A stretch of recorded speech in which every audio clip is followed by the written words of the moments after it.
Bonsoir mesdames et messieurs, je suis ravi d'intervenir 2 années après Jean Bobéro, à qui j'ai succédé à la direction du groupe Société, Religion, Laïcité, un laboratoire de l'École pratique des hautes études et du CNRS consacré aux sciences sociales des religions.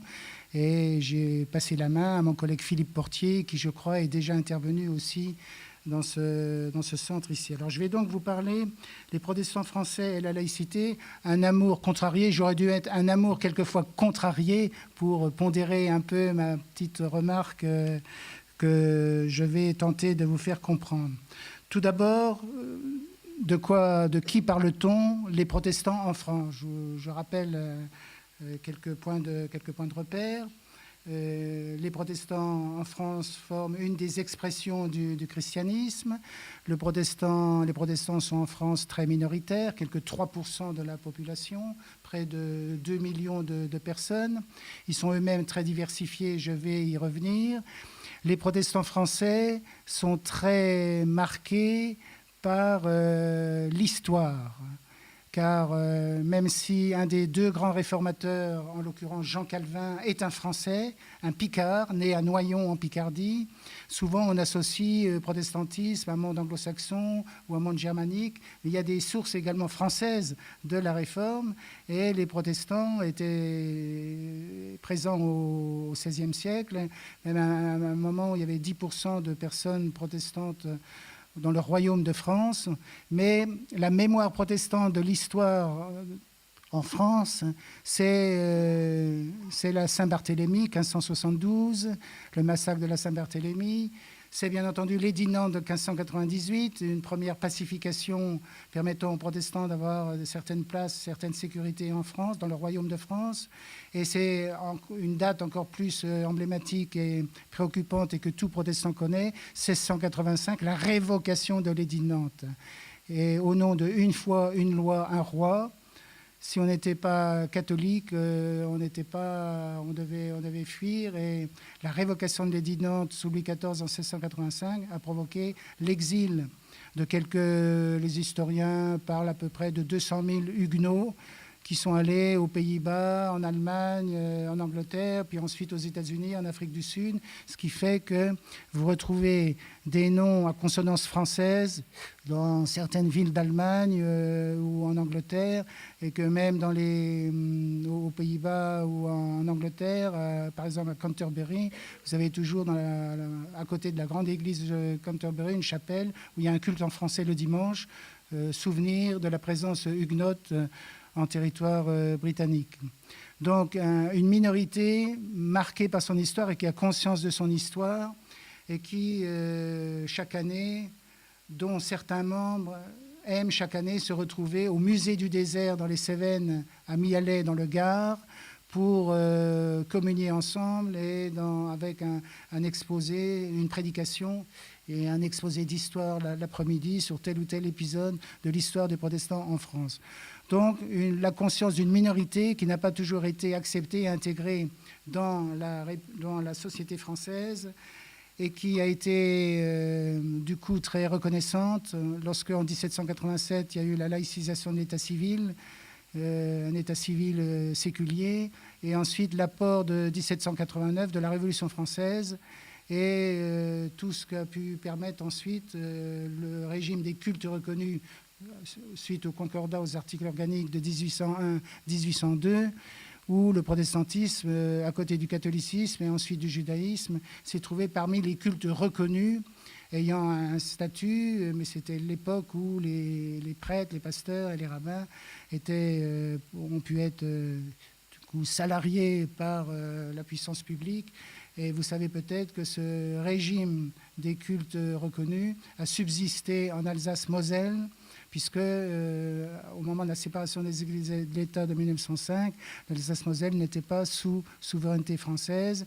Et lorsque l'Alsace et la Moselle ont réintégré la France, les gens de cette région sont restés attachés à leur droit local, comme on dit à Strasbourg, qui concerne aussi bien les religions, mais aussi la chasse, la propriété foncière, et le droit associatif et d'autres domaines.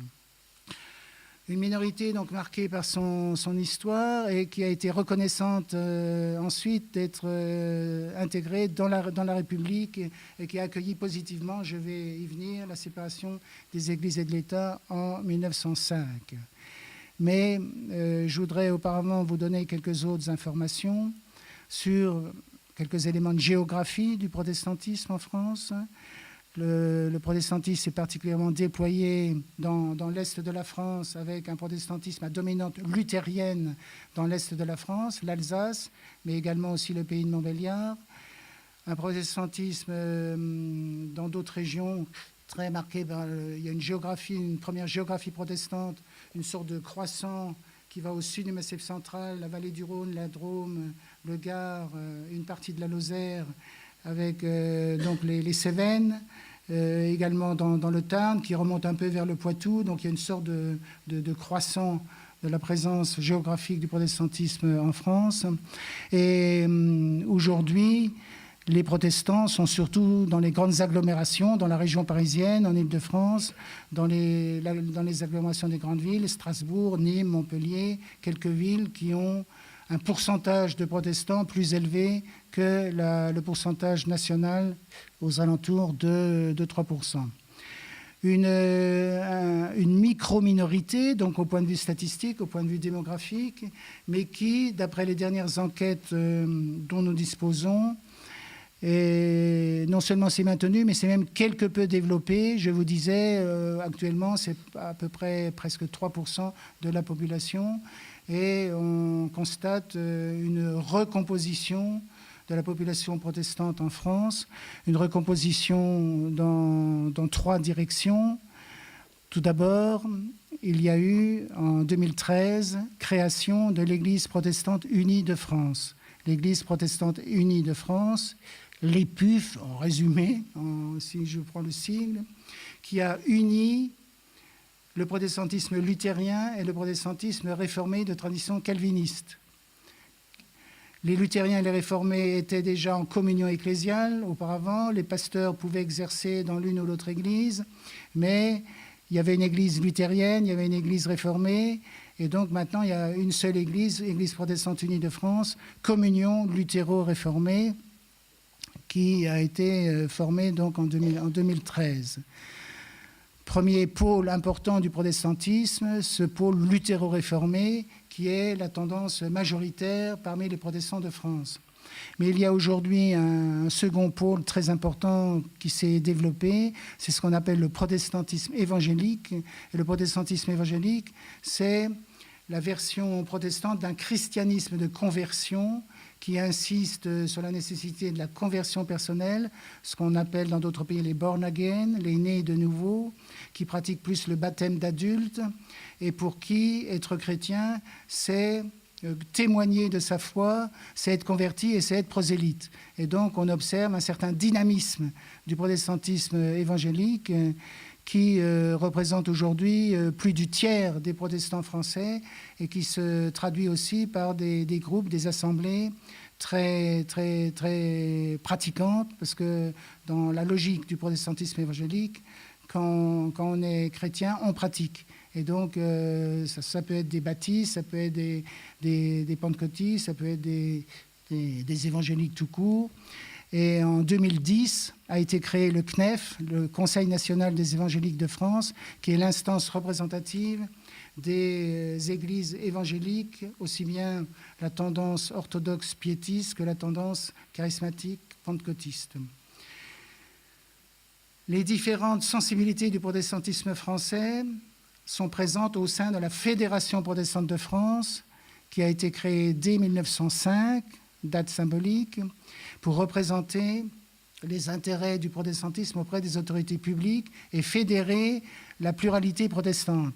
Et aujourd'hui, au sein de la Fédération protestante de France, actuellement dirigée par le pasteur François Claveroli, un pasteur de tradition réformée, vous avez l'Église protestante unie de France, mais vous avez aussi des églises évangéliques, des églises pentecôtistes qui sont membres de la Fédération protestante de France. Et comme en protestantisme, les choses sont toujours compliquées, vous avez des églises qui sont à la fois membres de la Fédération protestante de France et membres du CNEF. Il y a des églises évangéliques qui sont membres du CNEF, mais comme les baptistes, par exemple, également membres de la Fédération protestante de France, tandis qu'il y a d'autres évangéliques qui sont uniquement membres du CNEF et pas de la Fédération protestante de France. Je vous donne ces quelques éclairages sur le panorama protestant. Un autre axe de recomposition du paysage protestant en France, c'est ce qu'on peut appeler sa multiculturisation. Sa multiculturisation. À savoir que le protestantisme traditionnel, c'est le protestantisme de Français d'origine métropolitaine, plus particulièrement, comme je disais, d'Alsace, de Cévennes, de région parisienne. Or, aujourd'hui, nous avons en France l'expression d'un protestantisme de tradition africaine, de tradition antillaise, de tradition asiatique. Il y a par exemple, vous aurez, je crois, bientôt une conférence de mon collègue Vincent Gossard sur la religion en Chine. Eh bien, j'ai découvert il y a quelques années qu'il y avait une trentaine d'églises protestantes d'expression chinoise dans l'agglomération parisienne. Donc un protestantisme d'expression chinoise, d'expression coréenne, d'expression quelques cultes en arabe également. Il y a donc une certaine diversification culturelle, linguistique de la population protestante en France. Et on a des phénomènes tout à fait particuliers, comme des étudiants chinois, parce que j'ai eu un doctorant chinois qui m'a informé sur ces questions, des étudiants chinois qui se convertissent au protestantisme évangélique à Paris et qui reviennent à Shanghai ou à Lanzhou pour créer des églises de maison en Chine. Et actuellement, dans le monde, en France, le protestantisme est une petite minorité, mais d'autres grands pays protestants dans le monde, à côté des États-Unis, c'est la Chine, 60 millions de protestants en Chine à peu près, c'est le Nigeria, c'est l'Afrique du Sud, et c'est aussi en partie de plus en plus l'Amérique latine. Donc une géographie du protestantisme mondial qui s'est particulièrement transformée. Le protestantisme à l'échelle mondiale représentant quelques 38% du monde chrétien. Et à l'échelle mondiale, un chrétien sur deux n'est pas catholique romain.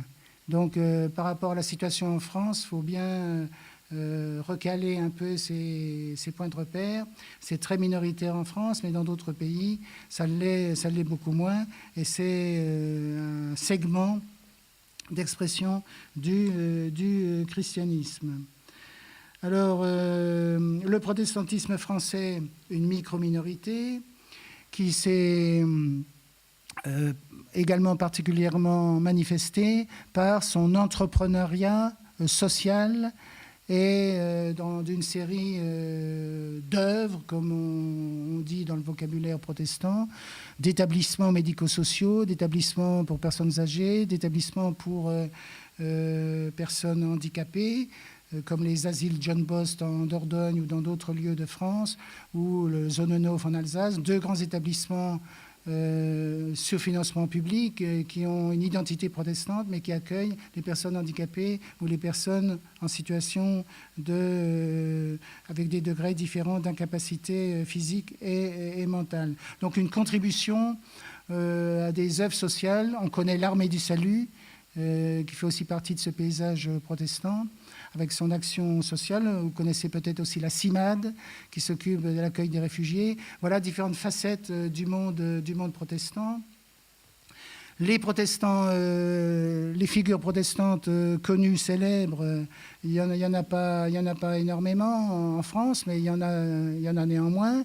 Je pense que tout le monde connaît le pasteur, théologien, médecin, musicologue Albert Schweitzer, une des grandes figures protestante française, en l'occurrence alsacienne. Il y a eu, après la guerre, le pasteur Marc Bugner, devenu membre de l'Académie française et qui a été un des pionniers de l'écuménisme catholico-protestant. Et il y a eu bien d'autres figures et je vous en citerai quelques-unes, justement, à propos de la laïcité. Mais pour terminer sur ce premier point, quelques points de repère sur le monde protestant en France, des enquêtes ont montré que le fait religieux protestant est particulièrement en France sous-médiatisé. Les protestants forment une minorité peu connue, mal connue et peu visible. Alors, il est vrai que les protestants cultivent plutôt la sobriété et ils ne sont pas tellement ostentatoires, si vous voulez. Et donc, il y a une certaine discrétion protestante. Les temples protestants sont moins visibles que des églises, qu'une pagode ou même une mosquée.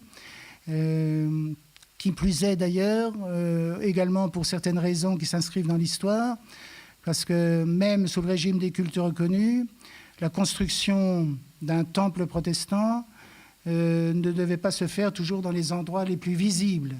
Je pourrais vous citer l'exemple près de l'avenue Augustin. Il y a une église catholique au croisement. L'église protestante est rue Roquépine, dans une rue adjacente, parce que c'était pourtant au temps du boulevard de Haussmann, un protestant. Mais on n'avait pas le droit de construire un lieu protestant en pleine visibilité au croisement de deux grands boulevards. Il fallait plutôt que ça soit dans une rue à l'écart. Une sorte de hiérarchie dans la spatialisation des édifices du culte en France. Ça évoque des débats réels aujourd'hui sur la construction de nouveaux édifices du culte, en particulier musulmans. Un protestantisme français qui a beaucoup de relations internationales, non seulement à l'échelle européenne, mais aussi à l'échelle africaine, en particulier, étant donné l'importance dans le cas de l'époque de la présence française en Afrique, l'importance des missions, d'œuvres missionnaires dans différents pays d'Afrique noire en particulier. C'est également un legs, si vous voulez, de la petite minorité protestante française. Alors, les protestants français et la laïcité. Je voudrais tout d'abord commencer par la laïcité scolaire, qui est la première expression de la laïcité, avec les lois de Jules Ferry de 1882, instaurant l'école primaire de la République gratuite, laïque et obligatoire. Je voudrais rappeler un fait essentiel et peut-être connu de certains d'entre vous. Les protestants français, en 1880, étaient à la tête d'un réseau scolaire de 1608 écoles.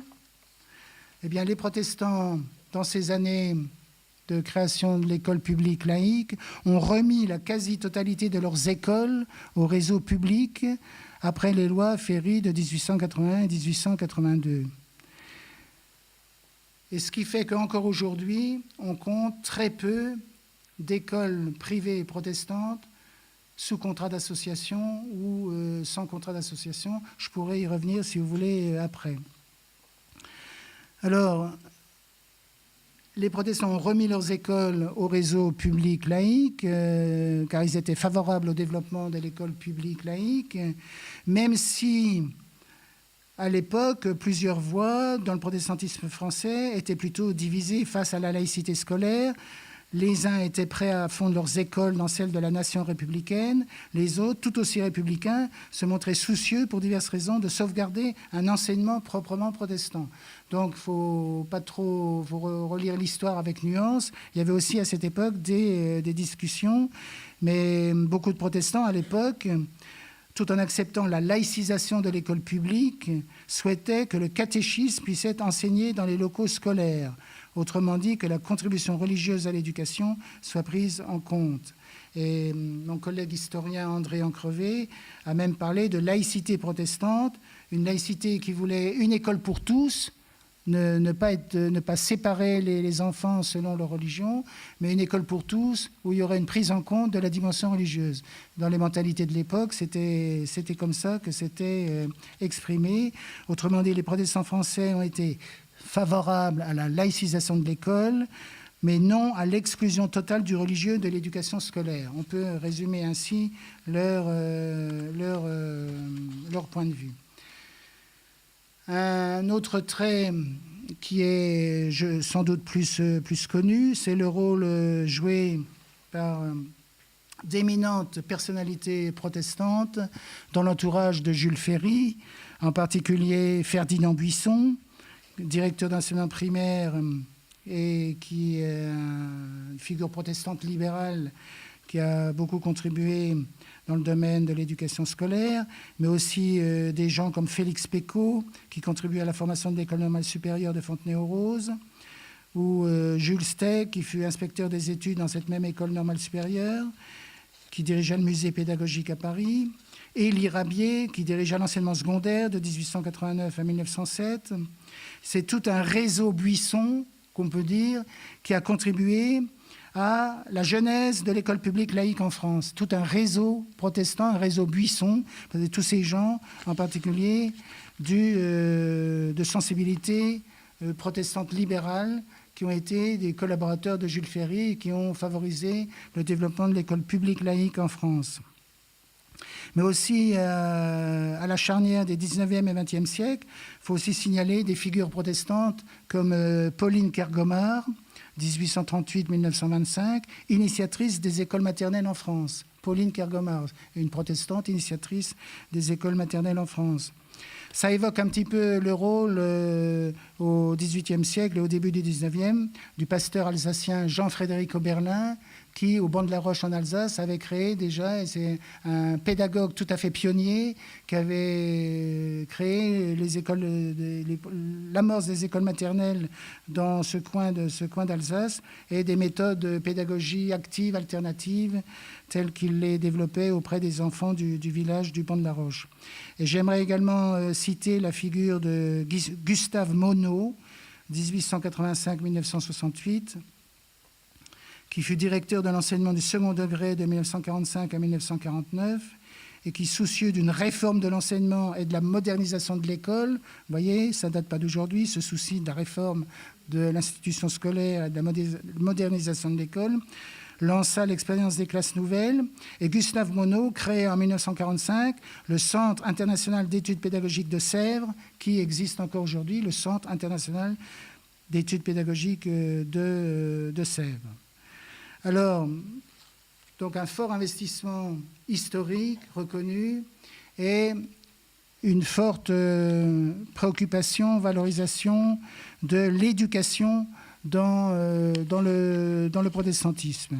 Je pourrais également vous rappeler que Martin Luther avait eu dès le départ souci de créer des écoles pour les enfants, garçons et filles, que dans la Genève marquée par la présence de Jean Calvin et d'autres réformateurs, c'est également à l'origine de l'université de Genève et l'université même de Strasbourg.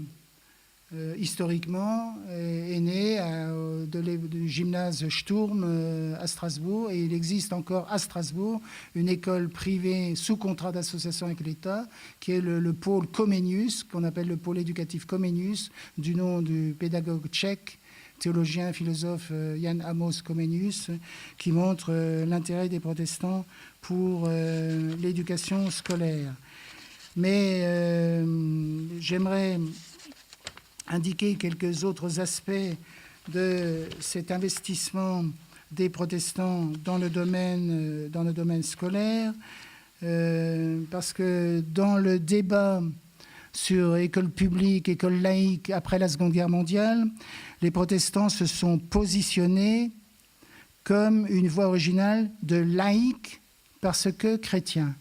Laïque parce que chrétien.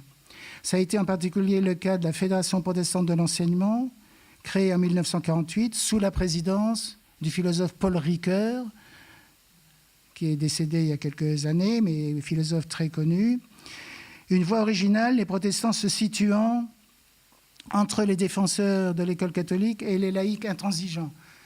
Ils ne voulaient pas, ils étaient critiques des laïcs intransigeants, mais aussi un rapport critique au catholicisme, qui est une dimension non négligeable du protestantisme. Et ce qui a donné lieu à un ouvrage en 1957, Laïcité et paix scolaire.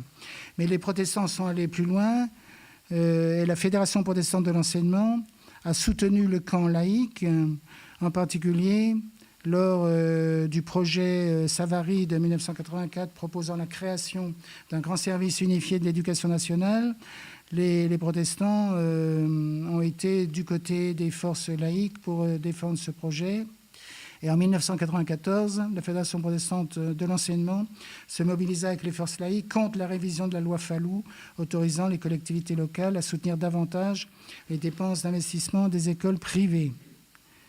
Donc, vous voyez le positionnement original et particulier des protestants dans ces affaires. Une position à la fois critique par rapport à l'organisation d'un réseau scolaire confessionnel, mais en même temps soucieux d'une laïcité ouverte et respectueuse du fait religieux. C'est ce qu'on va retrouver dans des débats plus contemporains. Alors, un petit mot maintenant, bien évidemment, sur la loi de séparation des églises et de l'État de 1905, et là aussi, le rôle joué par certains protestants. Tout d'abord, pour rappeler que les protestants accueillirent favorablement la loi de séparation des églises et de l'État de 1905. La majorité des protestants furent favorables au principe lui-même, mais à l'époque, certains craignirent également une loi qui limiterait le libre exercice de la religion. Je voudrais citer Raoul Allier, un laïc, professeur de philosophie à la faculté de théologie protestante de Paris, qui se déclara favorable à la séparation des églises et de l'État, mais qui combattra le projet Combes, qui était une séparation plus radicale, et qui il voyait dans ce projet du Louis XIV corrigé et développé. Et pour un protestant, voir dans ce projet du Louis XIV, c'est pas bon signe, ça évoque la révocation de l'édit de Nantes. Et c'est un protestant, Louis Méjean, qui sera le principal rédacteur d'un projet plus libéral de séparation des églises et de l'État, présenté par le socialiste Aristide Briand, et sera, comme vous savez, promulgué le 11 décembre 1905, avec une reconnaissance de la liberté religieuse, puisque le premier article, c'est un article de liberté. La République assure la liberté de conscience, elle garantit le libre exercice des cultes, et elle ne reconnaît, le salarié ne subventionne aucun culte. Donc le rôle de protestants également au moment de cette évolution importante de la séparation des églises et de l'État en 1905. Les protestants ont accepté le régime des associations cultuelles, dites associations loi 1905. Ils ont accepté ce régime des associations cultuelles. Alors que, comme vous savez, à l'époque, l'Église catholique n'a pas accepté ces associations cultuelles parce que, selon le point de vue de l'Église catholique, ça ne correspondait pas à son ecclésiologie, ça ne prenait pas en compte la structuration hiérarchique de l'Église catholique et son système épiscopal. Et c'est donc, il y a eu donc des tensions, des difficultés avec l'Église catholique. Et c'est seulement en 1923-1924 que, par le biais d'associations diocésaines, que les choses se sont arrangées pour donner un cadre juridique à l'exercice du culte catholique. Mais la façon dont ça s'est passé, aujourd'hui encore, le culte protestant est le principal culte qui utilise le cadre des associations cultuelles. Et donc, il est particulièrement vigilant sur tout ce qui concerne les aspects juridiques concernant ces associations cultuelles. Je vais y revenir dans un instant. Mais ces associations cultuelles sont très, très utilisées par les protestants, même si une activité religieuse peut aussi s'effectuer dans le cadre d'une association loi 1901. Et de fait, dans l'organisation actuelle du culte musulman, plusieurs hésitent entre association loi 1901, qui peut avoir également un objet cultuel, ou association cultuelle, loi 1905. C'est donc un débat toujours actuel. Alors, j'en viens maintenant. Pourquoi on peut dire que, quelquefois, les protestants se sont sentis un petit peu à un amour contrarié par rapport à la laïcité. Justement, la conscience protestante, c'est, à certains égards, certains protestants le vivent ainsi, nous avons été de bons élèves de la laïcité. Et quelquefois, les bons élèves, on constate qu'ils ne touchent pas forcément les bénéfices d'avoir été de bons élèves. Pourquoi ? Dans la période plus récente, certaines remarques ont été faites sur l'application de la loi de 1905. En 2002, il y a eu un texte intitulé « Culte, équité et laïcité, l'expérience protestante, éléments d'évaluation de la loi de 1905 et proposition d'apporter quelques modifications de la loi de 1905 ». Ça a été quelquefois perçu dans l'opinion publique, cette proposition protestante de toiletter la loi de séparation des églises et de l'État, ça a été considéré par certains comme étant attentatoire à la laïcité, ce qui est un peu un paradoxe, de sacraliser une loi qui précisément concerne la séparation des églises et de l'État, mais qui avait déjà été modifiée plusieurs fois sur certains points, parce que dans la loi de 1905, il y a des questions très techniques et qui méritent quelquefois des toilettages. Alors, un premier objet de préoccupation, c'est le lien qu'établit, alors je ne voudrais pas trop entrer dans des détails techniques, mais quelques points peuvent être intéressants, le lien établi entre les associations cultuelles loi 1905 et les associations loi 1901. Il y a un lien entre la loi de 1901 sur les associations et la loi de 1905, puisque un article de la loi de 1905 fait référence à des articles de la loi de 1901. Et donc, les protestants ont été alertés. À un moment, il y a eu des changements dans la loi 1901 et ça impactait indirectement la loi 1905. Donc là, c'était un changement de la loi 1905 subreptice parce que on n'avait pas pensé à l'impact que ça avait sur la loi 1905 lorsqu'on a introduit un changement dans la loi 1901. Et donc, une des premières demandes de la Fédération protestante de France dans ce texte, c'était de mettre fin à l'automaticité du lien entre la loi 1901 sur les associations et la loi de 1905, ce qui serait une manière de mieux reconnaître la spécificité des associations cultuelles et d'éviter que des mesures, notamment fiscales, modifient telle ou telle disposition relative aux associations 1901, qui, du coup, s'appliquait aux associations cultuelles, alors que si on n'y avait pas pris garde. Mais dans le Conseil de la vie associative, il n'y avait aucun représentant des associations cultuelles loi 1905. Et si on touche à la loi 1901, ça impacte la loi de 1905. Donc, premier point de préoccupation. Et des incidences, la loi de finances de 2002, relative à la rémunération des dirigeants des organismes dont la gestion est désintéressée, impactait aussi la loi, les associations culturelles de loi 1905. Et donc, à chaque fois qu'il y a un changement dans une loi autre que concernant les cultes, ce qui crée des dispositions qui, de façon indirecte, s'appliquent à la loi 1905. Et encore une fois, les protestants sont les principaux qui ont pris le plus en mesure le cadre législatif des associations cultuelles, loi 1905. Le résultat, un autre aspect consiste, un aspect plus délicat, c'est le fameux article 19 de la loi 1905 qui précise, article très important, que les associations loi 1905 doivent avoir exclusivement pour objet l'exercice d'un culte. Exclusivement pour objet l'exercice d'un culte. Dans ce document de la Fédération protestante de France de 2002, il était proposé qu'on remplace l'adverbe exclusivement par principalement. Que l'objet des associations culturelles devrait avoir principalement pour objet l'exercice d'un culte. Alors, qu'est-ce qu'il y a derrière ce type de demande ? Il y a des questions très concrètes et que la jurisprudence des tribunaux administratifs peuvent avoir à connaître. Vous savez qu'un édifice du culte est exonéré de la taxe foncière. Mais comment définir les mètres carrés de l'espace cultuel dans un édifice ? Et il y a du contentieux, par exemple.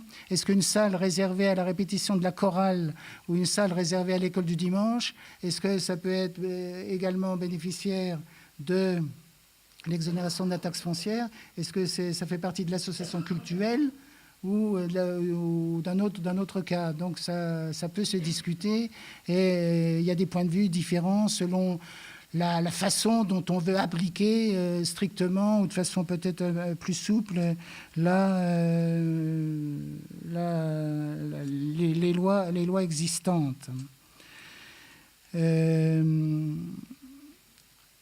Louis Méjean, donc un des maîtres d'œuvre de la loi 1905, avait lui-même proposé à l'époque d'étendre le champ légal des associations cultuelles à l'entretien d'un culte, la formation religieuse et morale des fidèles et la bienfaisance. Fin de citation.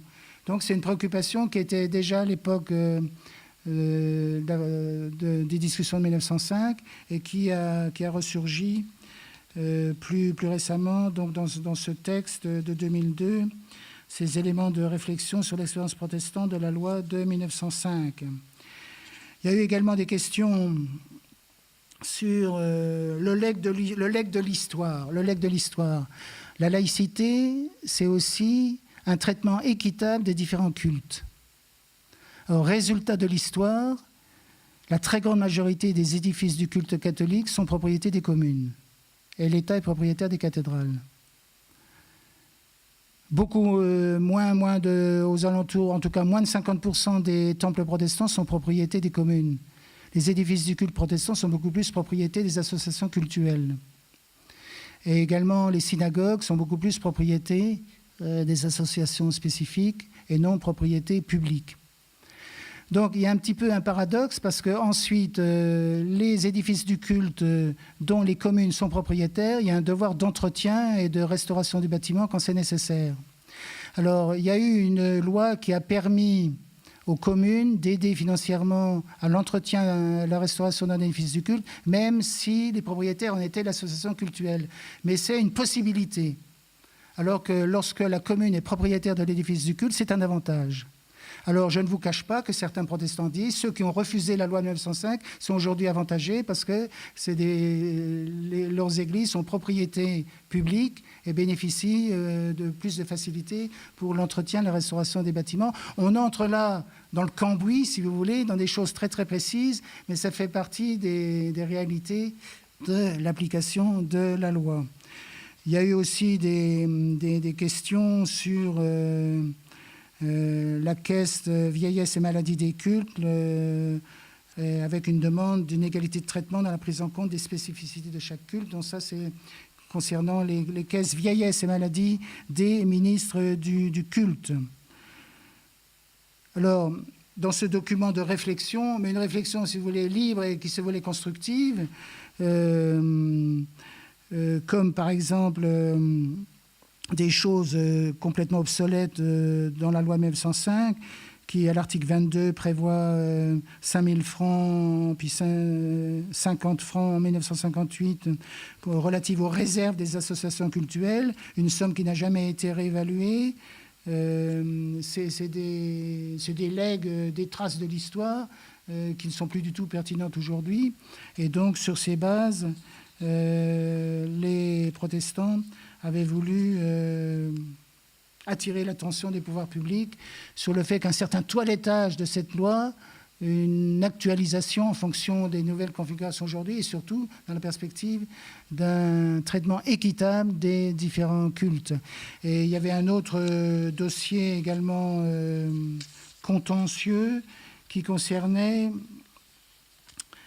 les caisses d'allocation familiale, les chèques vacances pour les associations organisant des séjours pour enfants et adolescents qui bénéficiaient traditionnellement d'appui financier pour leur action éducative à travers des chèques vacances. Mais il y a eu une évolution qui a fait que les caisses d'allocation familiale ensuite étaient beaucoup plus réticentes à délivrer des chèques vacances lorsque l'association avait une identité religieuse. Or,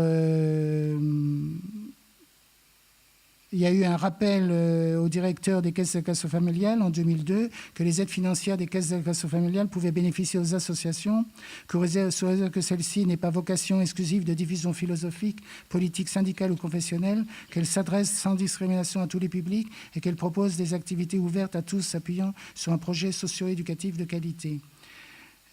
Sur cette base, pourtant ouverte, plusieurs associations protestantes se sont vues régulièrement refuser les bons de la Caisse d'allocation familiale pour des séjours qu'elles organisaient au motif que leur statut mentionnait une référence religieuse quant à l'inspiration de ses membres. Or, on peut considérer ça comme un aspect de certaines évolutions dans l'application des lois. Je voudrais citer René Capitan, chargé par le général de Gaulle du commissariat à l'éducation nationale et à la jeunesse, René Capitan, qui déclarait le 8 juin 1944 à l'Assemblée constitutive « Faut-il réduire les subventions à certains mouvements, aux mouvements neutres, aux mouvements confessionnels ?» Point d'interrogation.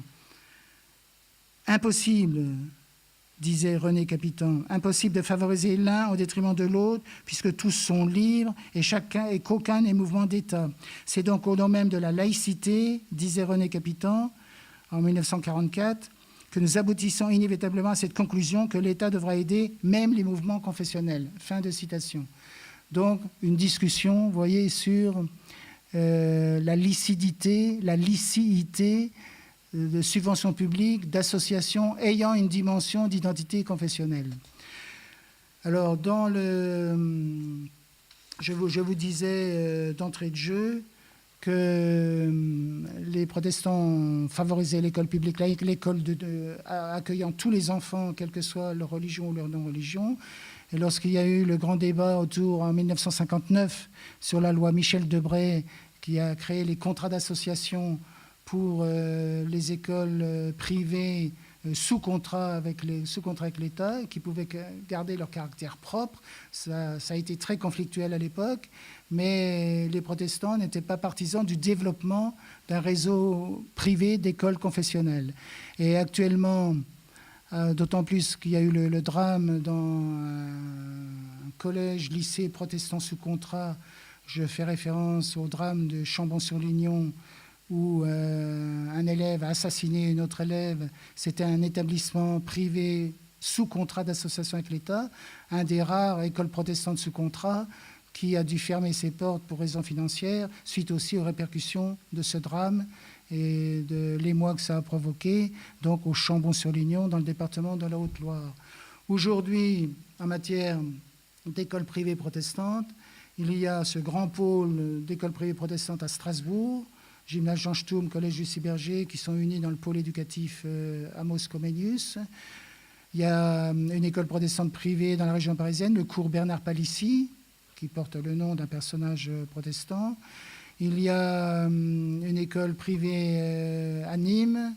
Il y a un pôle éducatif adventiste près Collonges-sous-Salève, près de Genève, qui a également plusieurs classes sous contrat d'association avec l'État. Donc, mais et c'est significatif aussi des recompositions du monde protestant, il y a depuis quelques années un petit développement de quelques écoles protestantes évangéliques. Les écoles protestantes évangéliques qui ne réclament pas de contrat avec l'État, mais qui développent un projet pédagogique chrétien, protestant, évangélique. En particulier, il y a une école de ce type à Guebwiller, donc dans les Vosges, en Alsace. Il y en a quelques autres en région parisienne, mais ce sont des petites structures qui reposent souvent par la mobilisation des parents qui ne sont pas satisfaits de l'école publique laïque de leur secteur et qui prennent l'initiative de créer une école avec beaucoup d'implications de quelques personnes qui essaient de créer ces écoles et de les développer. On constate la même chose aujourd'hui en France, comme vous savez, du côté du culte musulman, avec la création d'écoles musulmanes, dont quelques-unes ont réussi maintenant à passer contrat d'association avec l'État, comme par exemple le lycée Averroès à Lille. Alors vous voyez, les protestants foncièrement laïques, car j'aurais pu aussi vous développer le fait que théologiquement, les protestants, il y a une dimension anticléricale du protestantisme. Les protestants n'aiment pas le pouvoir de l'institution ecclésiastique, le pouvoir des membres des clergés. Il y a une dimension anticléricale dans le protestantisme. Et un des points forts des affirmations protestantes du XVIe siècle, c'est L'Église n'est pas sainte en elle-même, l'Église est faillible, l'Église est une institution historique et humaine qu'il faut toujours réformer et améliorer. Donc, les protestants, c'est une désacralisation de l'institution ecclésiastique. Une désacralisation de l'institution ecclésiastique et une désacralisation du personnage du clerc. C'est pour ça que dès le XVIe siècle, les pasteurs pouvaient se marier et les pasteurs ont revêtu la robe universitaire avec deux rabats blancs. C'est la figure du théologien, du pasteur enseignant. Le pasteur est un enseignant, un éducateur. Et je voudrais quand même vous lire le passage de Martin Luther en 1520. Je cite, « On a inventé que le pape, les évêques, les prêtres, les gens des monastères seraient appelés État ecclésiastique. Les princes, les seigneurs, les artisans et les paysans, État laïque. Ce qui est certes une fine subtilité et une belle hypocrisie. Mais personne ne doit se laisser intimider par cette distinction, pour cette bonne raison que tous les chrétiens appartiennent vraiment à l'état ecclésiastique. Il n'existe entre eux aucune différence, si ce n'est de celle de la fonction. En conséquence, nous sommes tous absolument consacrés prêtres par le baptême. » C'est l'insistance protestante sur le sacerdoce universel des croyants. Et le fait que le personnage réputé clérical, le pasteur, est un laïc formé théologiquement pour édifier les fidèles, les éduquer, l'édifier, mais les protestants ayant désacralisé l'institution ecclésiastique, ils ont également désacralisé le personnage du pasteur, et ce qui fait qu'ayant désacralisé l'institution ecclésiastique, comme disait l'écrivain Boileau, tout protestant se croit pape, une Bible à la main. Tout protestant se croit pape, une Bible à la main, car le sola scriptura autorise tout lecteur de Bible à discuter de la fidélité de l'institution ecclésiastique et éventuellement la remettre en cause. Ce qui fait que du point de vue protestant, le pluralisme ecclésiastique n'est pas du tout une incongruité ou un scandale, car il y a eu des réformes dans la réforme. Et le protestantisme est d'emblée un phénomène pluriel. Dès le XVIe siècle, réforme anglicane, réforme luthérienne, réforme réformée, calviniste, réforme radicale avec les anabaptistes. Il y a eu une pluralité de réformes. Et il y a eu ensuite apparition des églises baptistes au XVIIe siècle, des églises méthodistes, des églises pentecôtistes. Étant donné que l'institution ecclésiastique n'est pas sainte en elle-même, des protestants qui ne sont pas satisfaits d'une église se sentent libres d'aller en fonder une autre. Il n'y a pas ce geste de la question de la fidélité en régime protestant, c'est, comme l'avait très bien dit Paul Ricoeur, un défi herméneutique. Ça se joue autour de l'interprétation de la Bible. Ce n'est pas une succession rituelle, comme la succession apostolique, une certaine conception de la succession apostolique. La succession apostolique, dans la logique protestante, se fait en vérité si on a le sentiment de transmettre une conception authentique du message chrétien. Alors, comme vous pouvez vous en douter, ça crée toutes sortes de discussions, de disputes, quelquefois de scission, mais quelquefois aussi de réunification. Et je terminerai sur aussi le fait que les protestants ont été assez ouverts à certaines évolutions sociétales. Par exemple, en 1975, lors du vote de la loi sur l'interruption volontaire de grossesse, non pas que les protestants étaient forcément favorables à l'interruption volontaire de grossesse, mais au nom d'une éthique de la responsabilité, ils ont dit que le pouvoir civil autorise dans certains cas précis que des femmes dans des situations complexes puissent recourir à l'interruption volontaire de grossesse. C'est à chaque femme de décider en conscience. On n'a pas à imposer une voie. On peut être contre l'IVG, on n'est pas obligé de les pratiquer. Ça respecte aussi la liberté de conscience du médecin. Donc, ils ont été favorables à la loi Veil de 1975 sur l'interruption volontaire de grossesse. Ils ont été également plutôt favorables au Pacs. Ils ont été ça a plus été diversifié pour ce qui concerne la loi Taubira et les discussions autour de mariage pour tous. Mais l'Église protestante unie de France, en 2015, lors de son synode national à Sète, a voté à une large majorité la possibilité que des pasteurs célèbrent des bénédictions de couples de même sexe. Et il y a effectivement des pasteurs qui célèbrent des bénédictions de couples de même sexe dans l'Église protestante unie de France. C'est à la liberté du pasteur et à la liberté des conseillers laïcs d'une paroisse. C'est à eux de décider si ils sont ouverts à cette possibilité ou non. Évidemment, comme toute évolution, ça suscite des débats, y compris au sein de l'Église protestante unie de France, où il y a un courant qui s'est constitué, qui s'appelle les attestants, qui discutent un peu cette évolution, tout en restant dans l'Église protestante unie, mais il y a diversité de points de vue sur ces questions. Voilà ce sur quoi je voulais insister à la fin. J'aurais pu aussi citer l'importance du geste de Martin Luther en plein XVIe siècle, parce que le geste de Martin Luther, c'est quand même un peu le geste d'une affirmation d'une liberté de conscience par rapport au pouvoir religieux et politique de l'époque. Excommunié par le pape, Luther a dit « la vérité est également maîtresse du pape » et il a répondu à ce geste d'excommunication en excommuniant lui-même en quelque sorte le pape et en brûlant le droit canon.